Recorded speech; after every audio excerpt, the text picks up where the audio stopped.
5,000 रुपया मांग लेते भाई वो लोग डायरेक्ट। ये एयरपोर्ट है।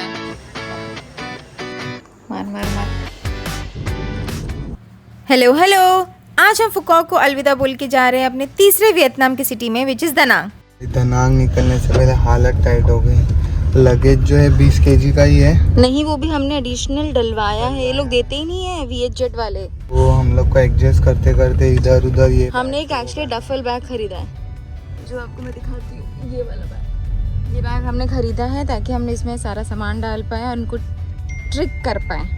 तो देखते हैं अभी वो ट्रिक वर्क करती है या नहीं। वो मतलब ऐसा हम लोग हैंड लगेज हम लोग ऊपर लेके जाएंगे, ठीक है। देखते हैं अभी कैसा। ये बैग से वो बैग में डालो, फिर इधर से थोड़ा सा, फिर वेट करो बैग का। ऐसा ऐसा करते करते बहुत मतलब परेशानी हो गई, बट ठीक है, एज ऑफ नाउ सही चल रहा है। 5,000 रुपया मांग लेते भाई वो लोग डायरेक्ट। 5,000 20 किलो का। 20 किलो का।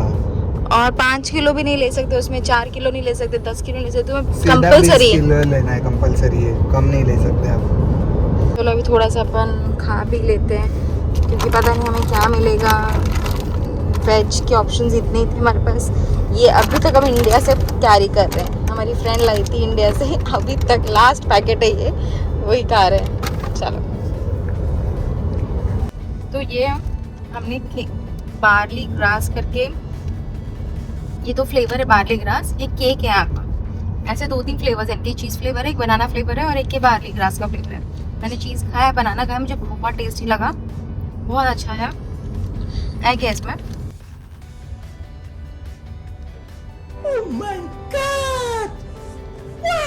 बहुत सॉफ्ट स्पॉन्जी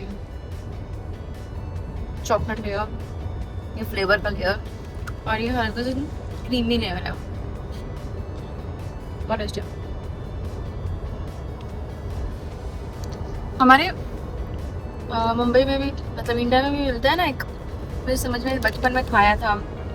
ऐसे 2 ब्रेड होते हैं, उसको से खोलते हैं, उसमें क्रीम होती है, उसमें तो भी लेयर होता है, वो सेम वैसे ही कॉन्सेप्ट एक्चुअली।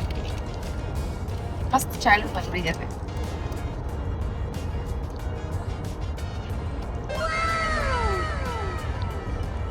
ड्राइवर इतना कूल है, इतना सही है, टैटू वैटू सब डाले हैं उसने, वो दिखाते देखो जी, दिखने में एकदम सही है। पर तुम सामान देखो उसकी गाड़ी में, क्यूट सामान। तो क्यूटनेस और कूलनेस का कोई मतलब मेल है ही नहीं। You can be cool and you can be cute at the same time. मिलते हैं एयरपोर्ट पे। Bye guys. Bye guys. ये फरीदा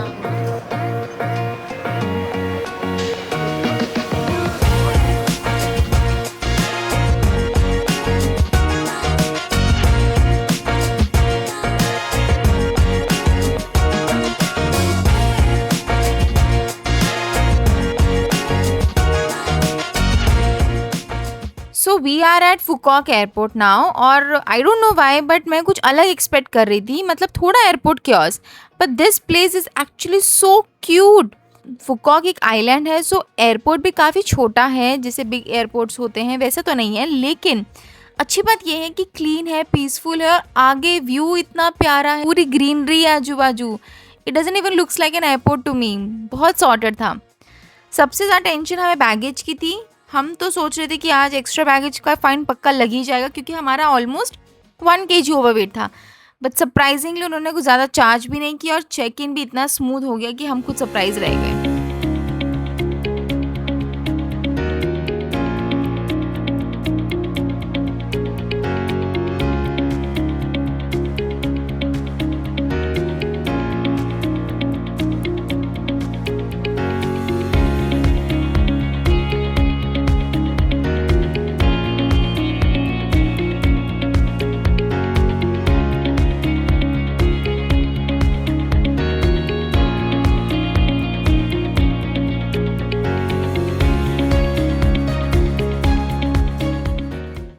ट्रिक वर्क कर गई क्या? बैग्स का वेट इधर उधर शिफ्ट करने की, डफल बैग में डालने की, सारा सामान। कर सकते हो जो हैंड बैग, जो डफल बैग होता है ना हमारा, वो आप लोग यूज़ किया करें। हम लोग ने उसमें ऑलमोस्ट 9-10 किलो का ना, 7 किलो का होता है, लेकिन उसमें 9-10 किलो हम लोग ने कर दिया। मतलब वो, लेकिन हैंड बैग लगना चाहिए। मैं तो आप पहले क्या आपको इतना बड़ा अच्छा जी, ऐसा है क्या?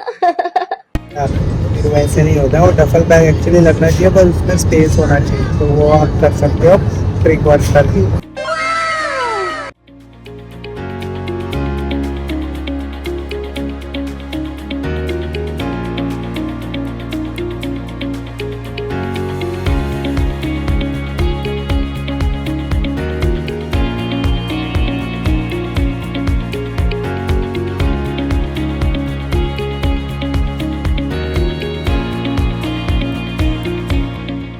भाई के कंफर्ट का ध्यान रखा गया है।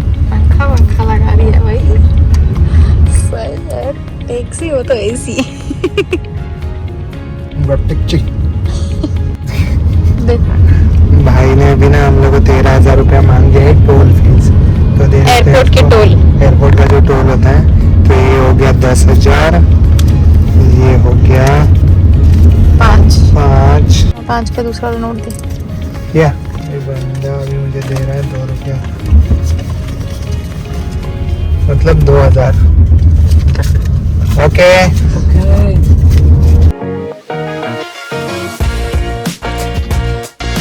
से मारेगा। मार मार मार। सोना मेरी चप्पल।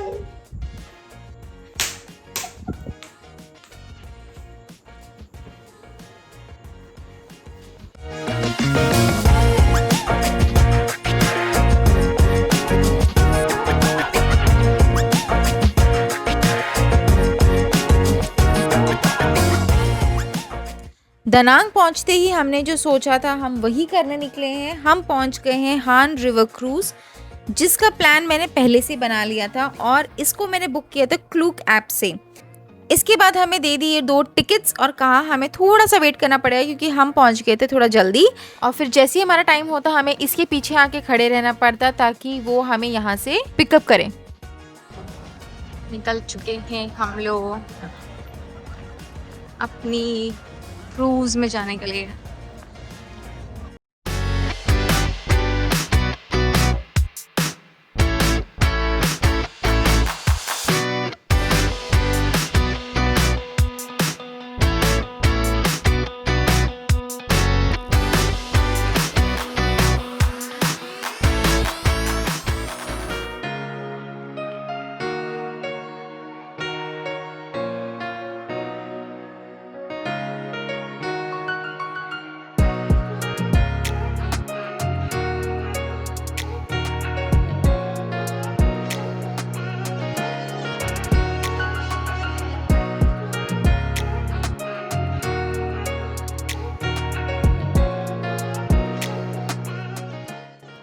जैसे जैसे आगे क्रूज चल रही थी पूरा दनांग एक अलग वाइब में दिखने लगा।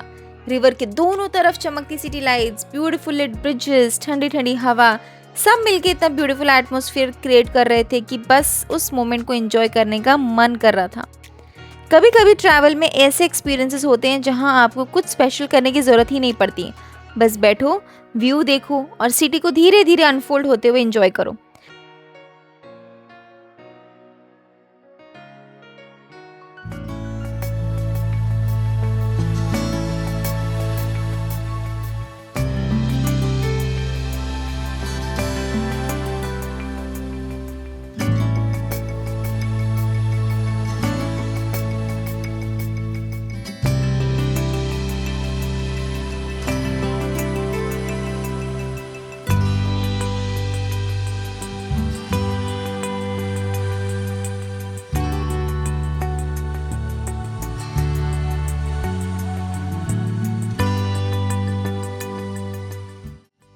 और ये रहा दनांग का सुपरस्टार, द ड्रैगन ब्रिज। पहली बार देखते ही समझ आ जाता है कि ये सिर्फ एक ब्रिज नहीं, सिटी की आइडेंटिटी है। वियतनाम में ड्रैगन का पावर, प्रॉस्पेरिटी और गुड लक का सिंबल माना जाता है। सबसे इंटरेस्टिंग बात ये है कि ये ब्रिज सिर्फ देखने के लिए नहीं बनाया गया था, इसने दनांग को एयरपोर्ट, सिटी सेंटर और बीच साइड से बेटर कनेक्ट किया था और धीरे धीरे ये पूरा सिटी का आइकॉन बन गया। और जब रात को लाइट्स ऑन होते हैं तब समझ आता है कि लोग इसके दीवाने क्यों हैं। हम लोग वीकेंड पे नहीं थे, अदरवाइज हम लोग को इसका फायर शो देखने को भी मिलता, जो डेफिनेटली बकेट लिस्ट वाला है।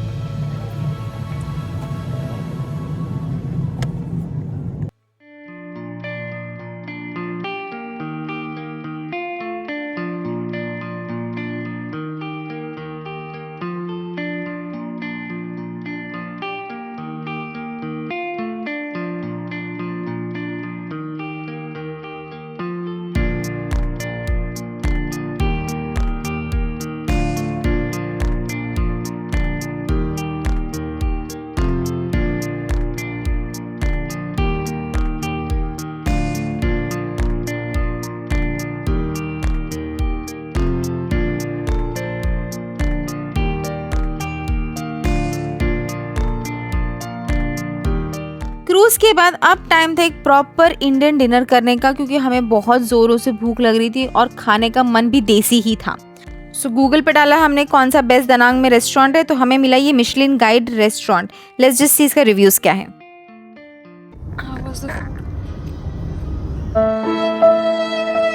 था यार, मतलब इतना अच्छा नहीं था। मिशेलिन मिला है, ये सब मिला है, इतना नहीं अच्छा था डिप्रेशन। यार। सच बोलूं तो महाराजा वॉज द बेस्ट। मतलब वो अलग ही लेवल का बंदा था। मस्त खाना मिल रहा था, सही। यहाँ पर भी ढूंढते अभी महाराजा, मिला तो है, देखते हैं अभी जाके वहाँ पर कैसे खाना है, कल पता लगेगा। Good night guys. Good night. और इसके साथ हमारा दनांग का पहला दिन यहीं ख़त्म होता है, लेकिन ट्रस्ट मी असली एडवेंचर तो अभी शुरू हुआ है।